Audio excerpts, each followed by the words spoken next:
ESSEQUIBO motorcyclist allegedly robbed by member of masquerade band. Action News Guyana. The victim has been identified as Durendra Ramkasoon, a security guard of Lot 51 Henrietta, ESSEQUIBO Coast. The incident occurred around 8:45 p.m. on Monday, December 16, 2024, at Ana Regina Market Street, ESSEQUIBO Coast. Reports are that the victim went to Republic Bank at Ana Regina, ESSEQUIBO Coast, where he withdrew $92,000 from his bank account. He put the cash in his motorcycle seat compartment. While riding along the Ana Regina Market Street in the vicinity of Soya nightclub, a bad cow masquerade consisting of about 14 persons allegedly stopped him. A male asked him for money and he went into the compartment where he had put the cash, where he also had change, and took out $100, but the individual grabbed all his cash and ran away. The victim reported the incident to the police, who are currently trying to locate the suspect. Bailiff charged with obtaining money by false pretense. Alonzo Melville, a 29-year-old bailiff from Bide-Rabo Road, Bartica, appeared before Magistrate Tariq Mohammed at the Bartica Magistrates Court today to face charges of obtaining money by false pretense, contrary to Section 194 of the Criminal Law, Offences, Act, Chapter 801. During the proceedings, Melville pleaded not guilty to the charges. Bail was granted in the amount of $100,000, and the case is scheduled for continuation on January 31, 2025. Melville is accused of defrauding Jasmine Muhammad, a 29-year-old female gold miner from Karau Village, Upper Kuyuni River, in September 2024. The allegations suggest that he obtained money under false pretenses during that time. The Guyana police force continues to take allegations of fraud seriously and encourages victims to come forward to ensure justice is served. Baramita gold miner charged with attempt to commit murder. Trevan John, a 37-year-old gold miner from Baramita in the Northwest District, was charged today with attempt to commit murder, contrary to Section 103(c) of the Criminal Law, Offences, Act, Chapter 801. John is accused of attempting to murder Joel Alonzo. He appeared this morning before Magistrate Faith McGusty via Zoom to respond to the charges. The accused was not required to enter a plea at this time and was subsequently remanded to prison. The next court date is set for February 5, 2025. The Guyana police force continues to investigate the circumstances surrounding the incident, and efforts will be made to ensure that justice is served. Pork knocker charged with 2 counts of attempted murder. Oral Stoll, a 31-year-old pork knocker from Lot 55 Red Road, Providence, East Bank Demerara, was arrested at Triangle Backdam, Baramita, on December 13, 2024, and charged today with 2 counts of attempt to commit murder involving Andrew Baird and Sylvia Baird. Stoll appeared at the Port Kaituma Magistrates Court via Zoom, where Principal Magistrate Faith McGusty presided over the session. The charges were read to him, but he was not required to enter a plea at this time. Stoll was subsequently remanded to prison. The case has been adjourned to February 5, 2025, for statements. The Guyana police force is committed to ensuring justice in this matter as the investigation continues. 20-year-old driver pleads guilty to DUI charge.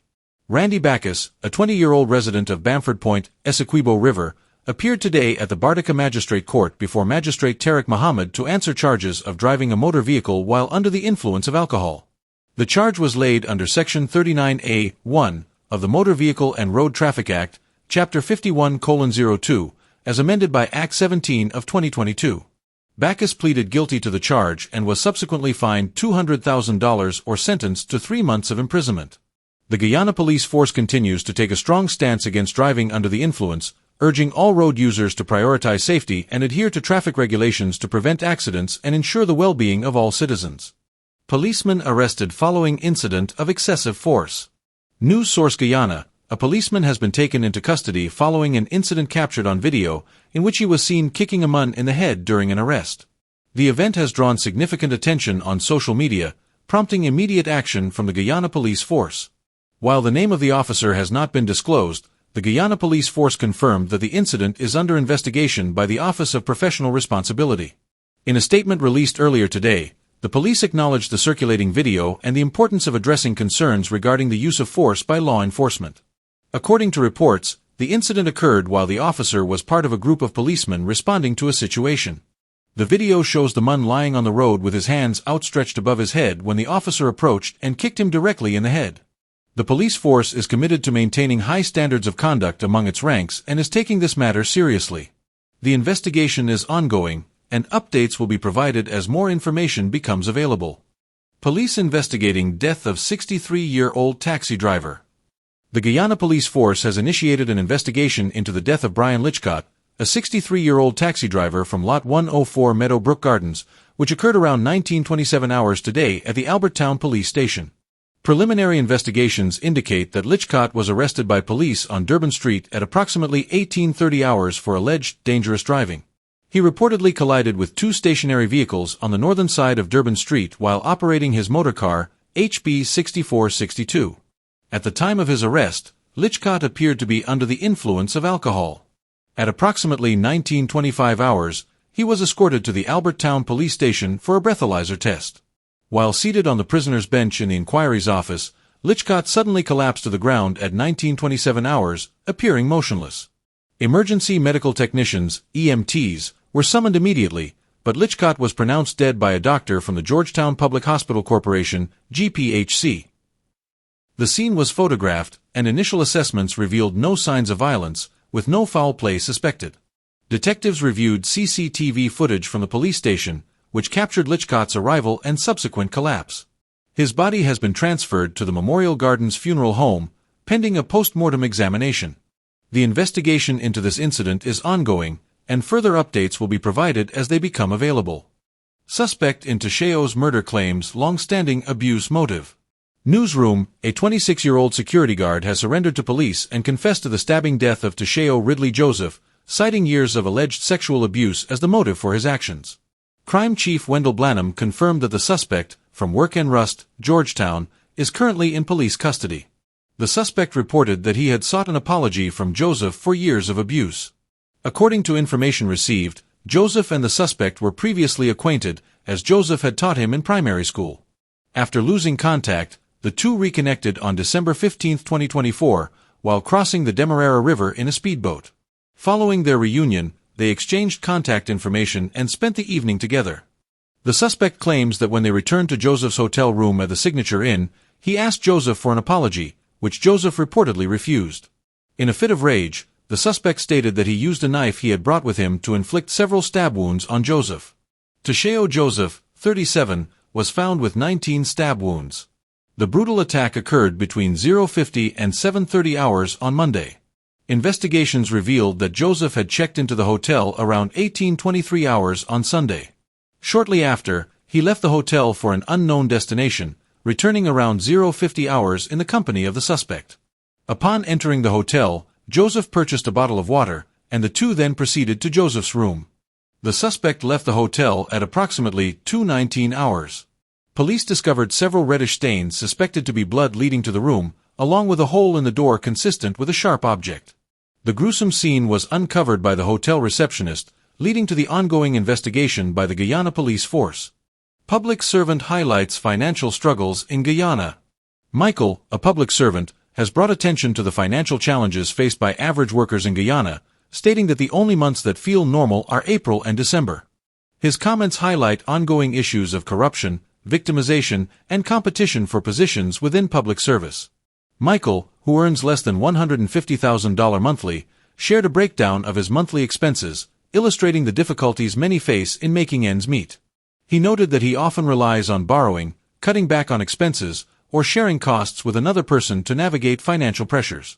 His monthly expenses include automobile gas, $32,000, rent, $60,000, cooking gas, $4,600, groceries, $45,000, utilities plus internet, $18,000, necessities plus daycare for one baby, $50,000. Total monthly expenses, $209,600. Michael emphasized that these figures do not account for vehicle maintenance, personal expenses, leisure activities, tuition fees, or other affiliations. He expressed that the strain of high living costs, coupled with low salaries, creates a painful experience for public servants trying to support their families. As public servants continue to face these challenges, Michael's story serves as a reminder of the need for systemic changes to improve the working conditions and financial security of public sector employees in Guyana. Kwame McCoy accuses AFC of exploiting indigenous Venezuelan migrants for political gain.